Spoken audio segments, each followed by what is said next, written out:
So yun mga idol, mga ka-farmers, nandito tayo ngayon mga idol, mga ka-farmers, no, sa isa sa mga ayan, malapit lang tayo sa highway mga idol. Nadaanan natin to nung nagpagiling tayo. Ayan yung pinagiling natin mga idol, mga ka-farmers, no. Dahil wala na tayong bigas. Itong BLB mga idol. So I think BLB to. Ayan. Ayan, nasusunog yung dahon. BLB to mga idol, mga farmers.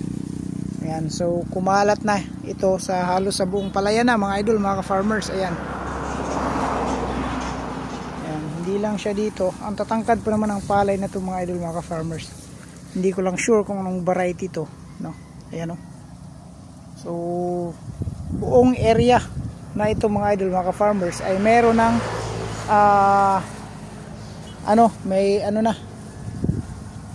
may BLB na. Ayan mga idol. So ito yung pinaka plug leaf nya. Ayan. Buntis na kasi ito mga idol, mga farmers. Ayan yung pinaka plug leaf ay hindi na natamaan. I think inisprayan na siguro nila ito mga idol, mga farmers. Kasi yung plug leaf nya, yan ay pansin ko, nakikita ko, ay wala, hindi na siya apektado, no. Tingnan natin sa iba pang area. Ayan.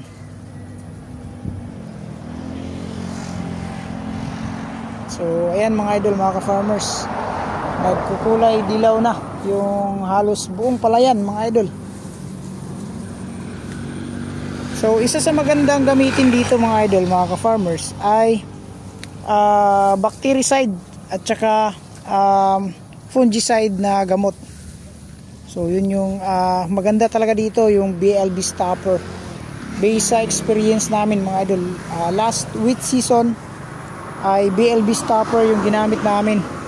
So although itong mga idol, mga ka-farmers, no, pag na-spray natin ang BLB stopper to, ayan, hindi na ito babalik pa sa pagka-berde mga idol, mga ka-farmers. Hindi na ito maging berde pa.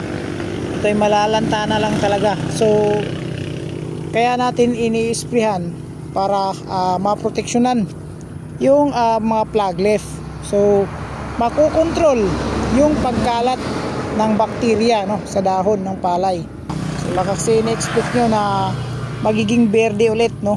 Hindi na po siya magiging berde ito mga idol. Damage na po ito mga idol. Once na ma-damage na ay hindi na talaga yan babalik pa. Although ma-control niya yung pagkalat, no, ng bakterya sa mga bagong dahon. Ayan, katulad dito sa mga plug leaf na to mga idol. Yan, sa huling dahon ng ng palay. So makontrol niya yung pagkalat. So kaya nag-i-spray tayo ng bactericide tsaka fungicide na gamot. So BLB stopper mga idol, maganda lalo na pag ganito na, infected na yung palay, no, dahil nga I think sa pagkakaalam ko yun ay systemic mga idol. So pinoproteksyonan niya pati sa loob.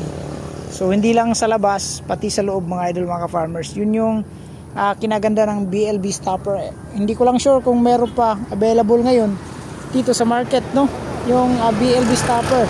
Pero nasa mga agri-supply yan mga idol, mga farmers, mabibili. Although pwede rin naman Kuside, no, or Pungguran OH, ayan, para makontrol lang yung pagdami ng BLB. So ito yung sintomas, no, ng pagkalanta ng mga dahon.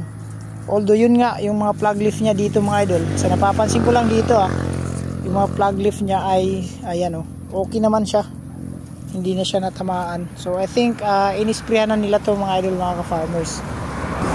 So isa sa mga reason, no, yung weather condition natin, then yung malakas na hangin, ayan, sa klase ng binhi na itinatanim natin. Ayan, ano pa ba, tubig, irrigation, isa din yung mga ka-farmers, no? Kaya mainam dito, pag mag-spray tayo, tatanggalan daw po ito ng tubig. Tanggalan ng tubig, tsaka mag-spray. Ayan, so dapat mag-spray tayo mga idol, huwag masyadong maaga, no? Kapag bactericide at tsaka fungicide, dapat medyo tuyo na yung dahon ng ating palay para at least kumapit yung ating nilalagay na gamot dito. So yun yung isa sa mga natutunan ko mga idol, mga farmers, no, last wheat season dahil nangyari nga sa amin yung ganitong situation, pero mas malala pa yun sa amin mga idol dahil halos talaga makikita mo na dilaw na dilaw. Ito medyo marami pang hindi dilaw. Yung sa amin last season ay lantang-lanta na talaga yung mga ganito. Buti na lang yung mga flag leaf ay hindi siya natamaan. Kung meron man hindi lahat, no. So malayong malayo mga idol, mga farmers. Halos kalahati yung naging ani ng aming palay noon.